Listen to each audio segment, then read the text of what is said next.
me. I'm not even a feminist. I don't give a crap about feminists arguing amongst themselves about who's the most victimized. But this is annoying to listen to. I honestly I don't understand anything anybody's even trying to get at. How is it sexism when we have no barriers today? So we can pick what we want to pick. Who doesn't have barriers? Women don't have barriers? Women, yeah. What's we have stopping no you? You barriers. can do whatever you want. I can or you can? What's stopping you? All right, guys, welcome back to the channel. Welcome to another video. Before we get started, guys, make sure you guys hit that like button down below. If this is your first time, hit that subscribe button. I'm trying to reach 100 subscribers within the next 90 days, and there's no way I can do it without your help. So go ahead and hit that button down below before we get started. We got a quick clip from the Vice video that we watched the other day where they were talking about, what was it? What were they talking about? Trans women in sports. And then today they're going to be talking about just feminism in general, and then they're going to have their debate, see how they feel about it. Let's just get right into it, and then we'll talk as we go.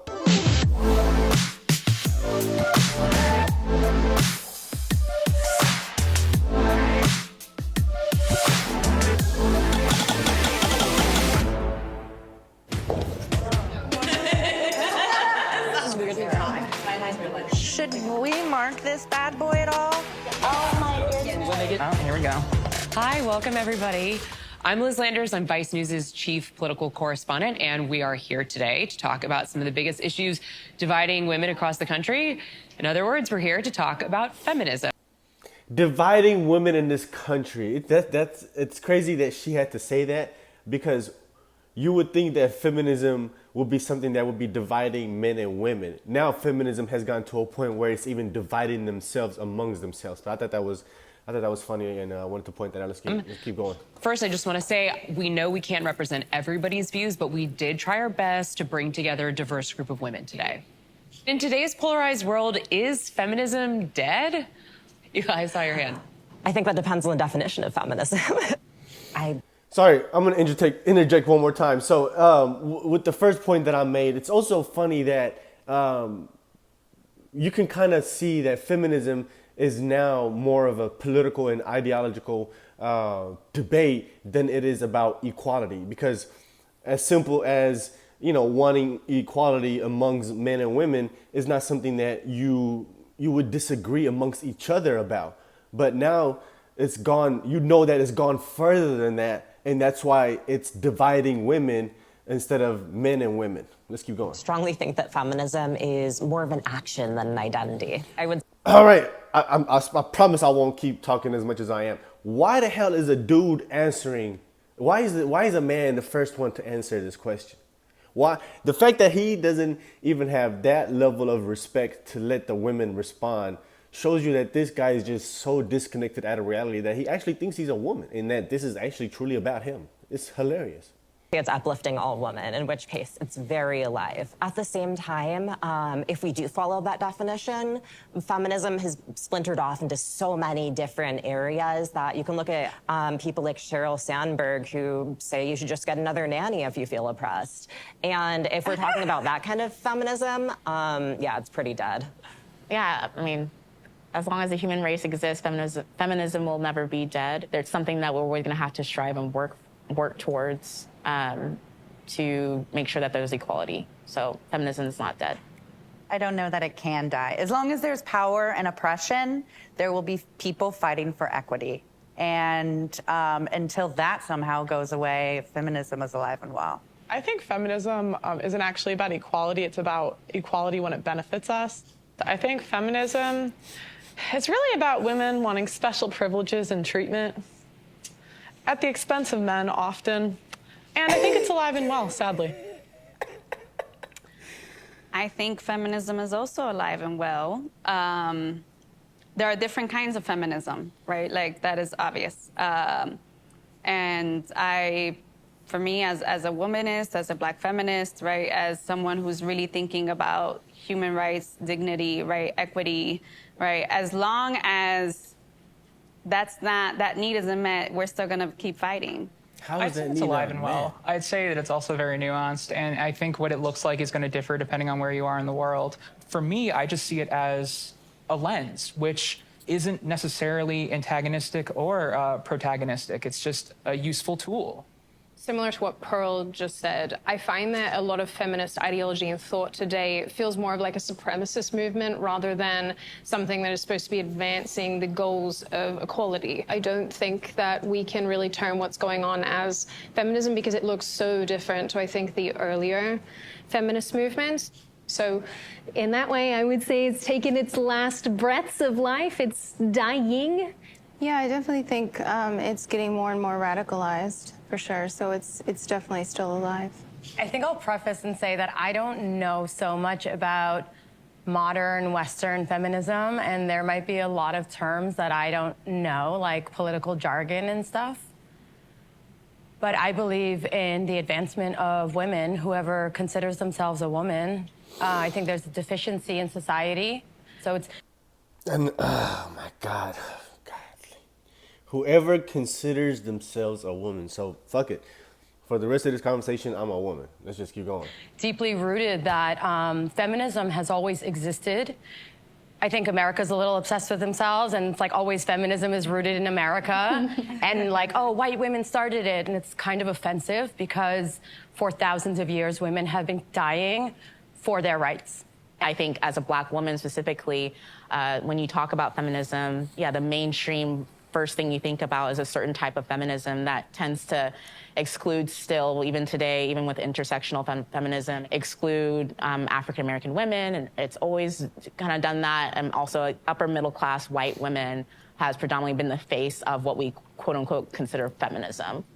I think feminism is attempting to say, okay, the first thing we agree on is that there are barriers and friction to what I need and what I want based on the fact that I'm a woman. What it ignores is that, and what privilege is that you may not have to think that being a woman and being a Black woman and being a Black woman who has a disability, for example, impacts you further. You have more barriers, you have more friction, you are less able to get what you want. You're undervalued in a way that's like, okay, well, you know, that's life. That's what I mean by equity, and that we're able to, without friction, all get the same needs met. Yeah. Yep. Yeah, see, I disagree with that. I think life is easier if you're a girl, actually. Yeah, I think there's a lot of benefits that men don't have. I'm not going to speak anything to race. I'm just talking about gender specifically. It's usually like an excuse. Like, honestly, I think as a girl, you have equal opportunity in the world. I think there's benefits. Like, for example, we have quotas for women in specific jobs that are given to us that aren't given to men. So yeah, I would say it's easier being a girl. Just from a viewpoint over here, though, it seems there's a lot of pretty privilege in what you're saying, and that you're white and you present. Do you think I'm pretty? You see how she just kept pushing the goalpost further and further?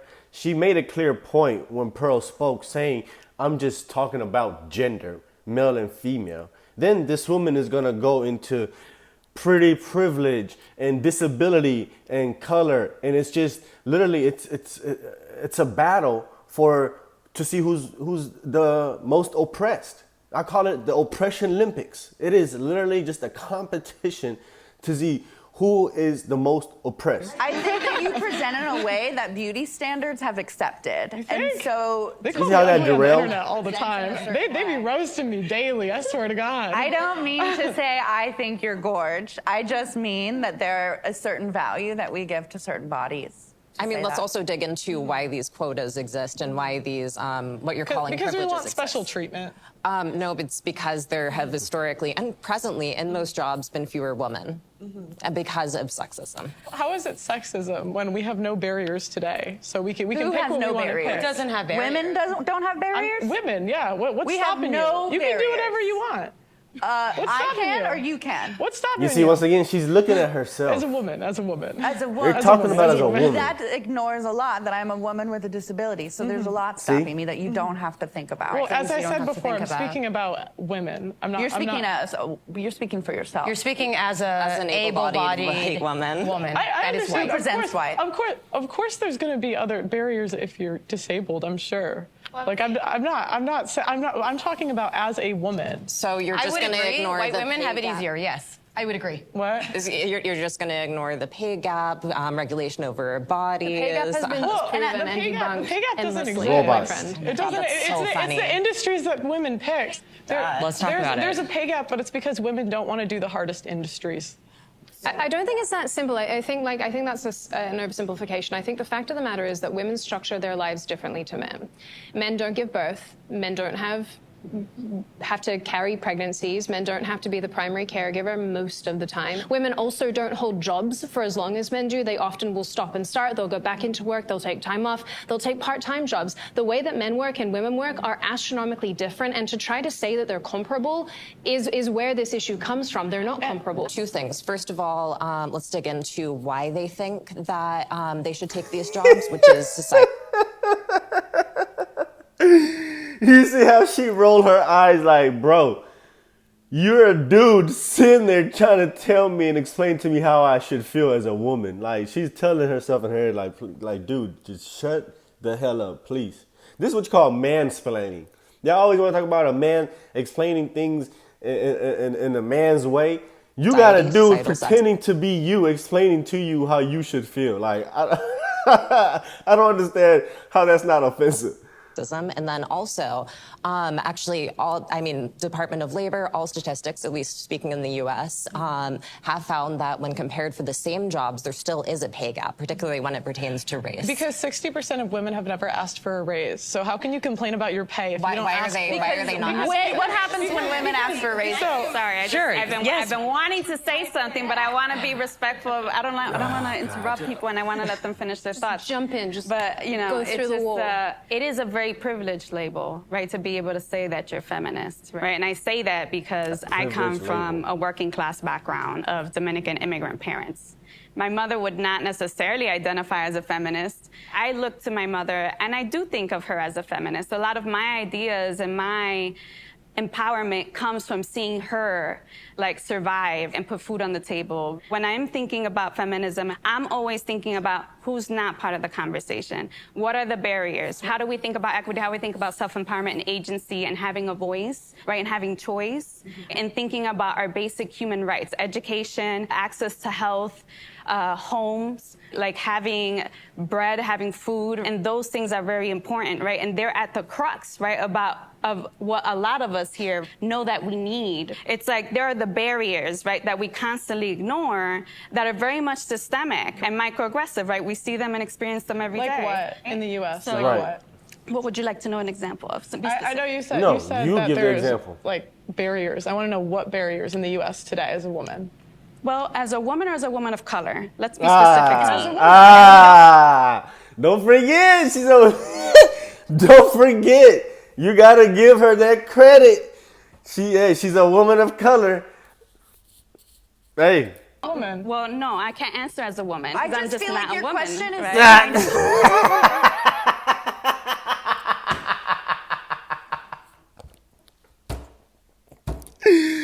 Oh man, there it is.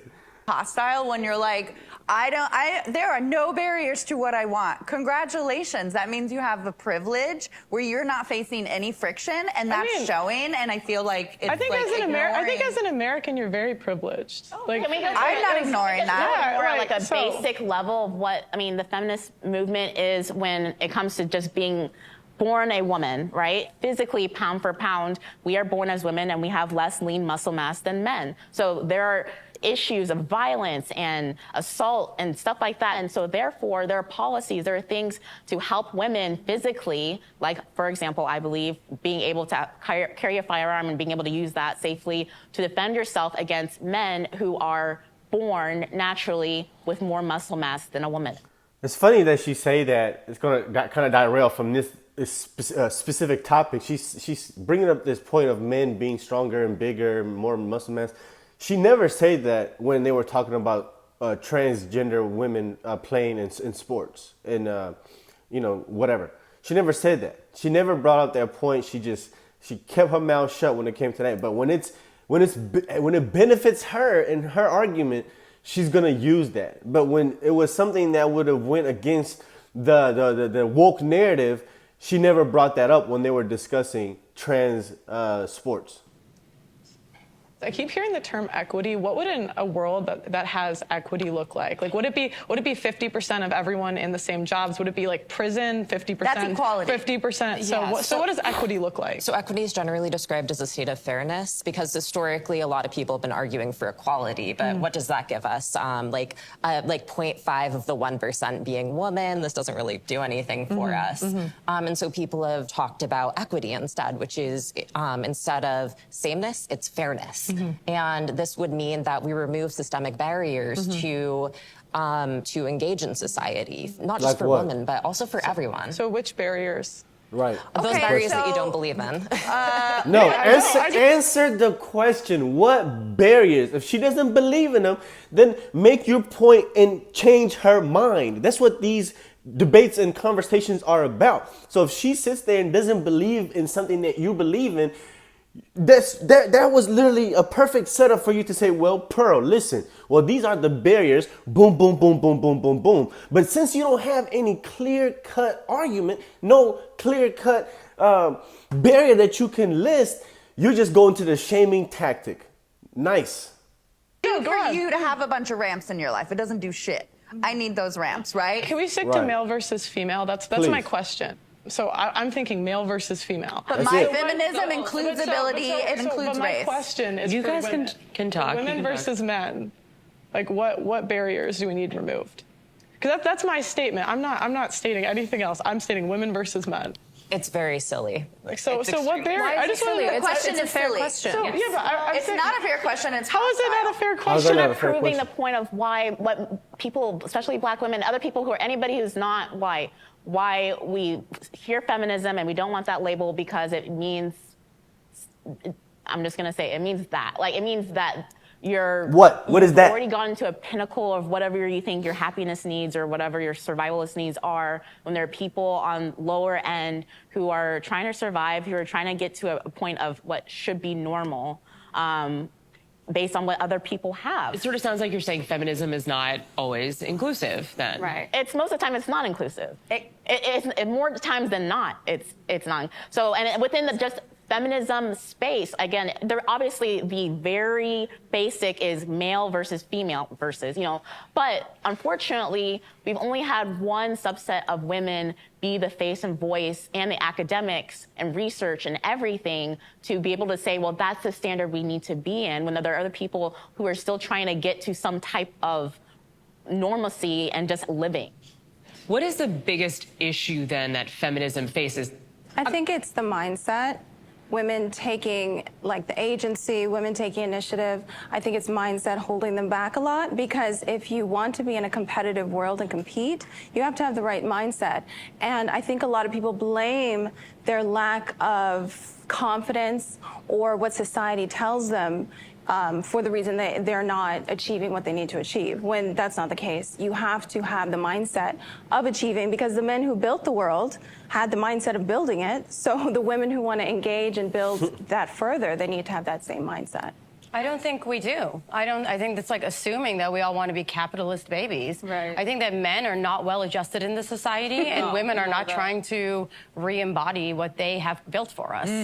I think that what we're forgetting is a very important detail, which is just human respect and dignity. Yeah. No, And you just not hate men. asking people to prove You have no respect what their for men. experience is and to prove to you. It is such conservative thinking to say, I don't understand, explain it to me, versus just saying, I don't understand, and let me respect what you are saying. No, that's not how this works. If somebody doesn't understand something, you have to explain it to them. You're not gonna just tell me something and be like, oh, you know what? You're right. That's that whole believe all women, me too, just take it for the word and face value BS. That's not gonna work. That's not going to work. What are you talking about? Starting point. I'm respecting that. I'm really respecting that. I'm saying that if you don't have the mindset you can even achieve it, you're never going to even try. So it's But never achieve what? What are we talking about? Because I feel like you've projected this capitalist ideology on every woman. Achieve whatever it is you're looking for, equality, so equity. annoying, but what bro. I'm That is saying such a is crass women woman. in the feminist space and a lot of these other spaces, we don't acknowledge that we have to take the initiative. we have to take Exactly. the action. We have to have the mindset. We have to demand those things. I don't understand how we're getting so off topic. This is about feminism today, whereas everybody wants to make this about their individual, here are all the multitude of other things that factor into my person. Great. This is about feminism. Factor it's into about my victimhood. womanhood. I understand that all of you have your own individual experiences and the other things that feed into you as a person. That's perfectly fine. Congratulations. But this is where intersectionality falls off the planet and loses, I would argue, probably the vast majority of people, including me. I'm not even a feminist. I don't give a crap about feminists arguing amongst themselves about who's the most victimized. But this is annoying to listen to. I honestly I don't understand anything anybody's even trying to get at. Look, I just want to say that I don't think equity and this concept of competition can't coexist with each other. Equity is building more facilities for people who need them. It is recognizing that there are holes in the market and there's opportunities for women and feminine expansive people and meeting those opportunities. I think equity can buoy the pre-existing system that we live in a good way. And this is where we're going to get to what I think the real feminist arguments are based off of policy. And abortion is the biggest one. How many? Yep. I mean, that's the end of that segment when they talk about feminism, because the next part they go into about, who's pro-choice and who's pro-life and all that.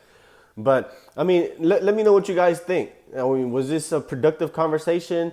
Did anybody make any valid points?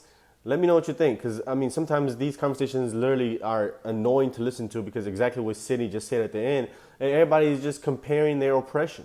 Everybody just want to be or find out who's the biggest victim, and it never goes anywhere. So, all right, let me know what you guys think. Comment down below. Share your opinion with me, please. Share this video. Subscribe to the channel. See you guys on the next one. Peace.